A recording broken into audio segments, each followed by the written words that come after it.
Jack Hollis, Toyota division of Toyota, back here at the Milken Conference. How does it feel to be back where Toyota North America was once headed here, now in Plano, Texas? But how has the move been over the last few years? Well, it's obviously good to be back in Southern California. We have such a history of great respect and love for the community, and it's great to be back here. But also, moving to Dallas has been great. I mean, the folks at Dallas, the reception in Dallas, and really bringing our whole team. If you consider we're bringing all of our offices, all of our people into one location as what we call One Toyota, it's been great, actually, and just phenomenal, I think, of bringing our ideas under one roof. And at Milken, Toyota's always had a presence. We've talked about connectivity with Zach Hicks, and a variety of other people have talked about the future and where it's headed. Now, with the Toyota division, you've come out with some new products at the New York Auto Show, the new RAV4, you've got a new Avalon, you've got the Corolla hatchback. Richard, is great. When you talk about people like Zach Hicks or people who have been a part of the Milken Institute in this global conference, one of the great things is creating great ideas, right? And how you share great ideas. For us, a lot of it right now is how do we share great ideas with the public through our vehicles? And it's a connection of connectivity and our products with Zach, that's one.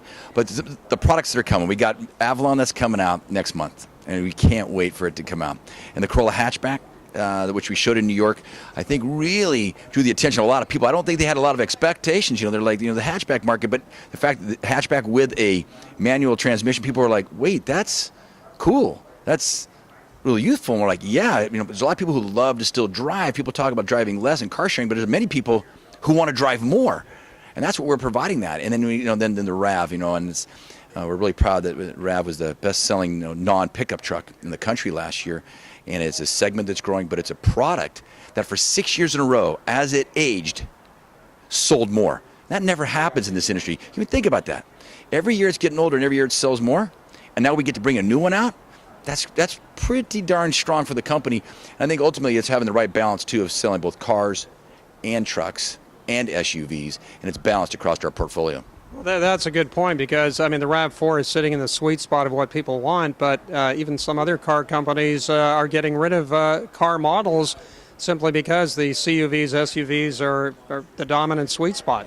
Listen, the industry has moved from a 50-50 kind of car to SUV truck just 6 years ago to now it's nearly a 70-30, where 70-30 is the predominant being SUV and truck. It's still 30% of a near 17 million market. That's still 5.5 million vehicles. That's a lot of people who really desire cars. And what's interesting is to seeing different companies want to pull out of that car market. And that's a decision that every company has to make, right? Their strategies. Ours is to be balanced across our portfolio. Now, of course, we're going to follow the market and produce more and more SUVs and trucks that people want. But not by eliminating other things. It's by growing into the places that people, want us to be in. And it's interesting because many times, we've seen this before, right? People jumped out of the small pickup truck segment. They all kind of abandoned it, and Toyota stayed in, and Tacoma not only became the best selling, but we continue to be the best selling in that. Now you see people come back into that segment. I'm not so sure that doesn't happen with cars. People might abandon, may regret leaving, and want to come back to that. The fact is this: the person who has to win is the consumer. If the consumers keep asking for a mix of vehicles, Toyota's going to be there to answer that question and that concern. Yeah, let's go to the future in Prius. You're coming out with obviously new hybrid technology. A number of your vehicles have the hybrid as an option in them. It is our goal to have the electrified option. Now, electrified can be hybrid, it can be plug-in hybrid, it can be battery, full battery electric, it can be fuel cell. Any of electrification, we will have an offering, and our CEO, Mr. Toyota, has said this before, have an offering of every one of our products by 2025. So when you see that and having that, we will have those electrification opportunities. The amounts that we have now, we're about 70%. If you look at all the hybrids in the industry today, Toyota owns about 70% of that market. What's your biggest challenge? You're running the Toyota division. The biggest challenge is not to get ahead of yourself and get so far into the future that you forget about the process of getting there, right? There's all kinds of technology that's coming. So good, but there's so many people who expect us to have the best quality and reliable and safe products in the world, and it's to continue to live up to that expectation and then exceed the customer's expectation. The one element I would tell you when you say that what's the most important thing to do right now to get there is to listen, and to listen well. And I think to listen to that customer, to listen to the consumer, and also listen to our dealer body, who's the greatest dealer body out there today. Listen to what they're saying they need for us to do to support this industry, to support each consumer. That's what we not only intend to do, but we're doing. When you look at your car sales and you hear all this talk about autonomous vehicles, I mean, people are still driving vehicles, though they have a lot more kind of autonomous features, but people are still driving. Autonomous driving is already there today. Autonomous cars are already there today.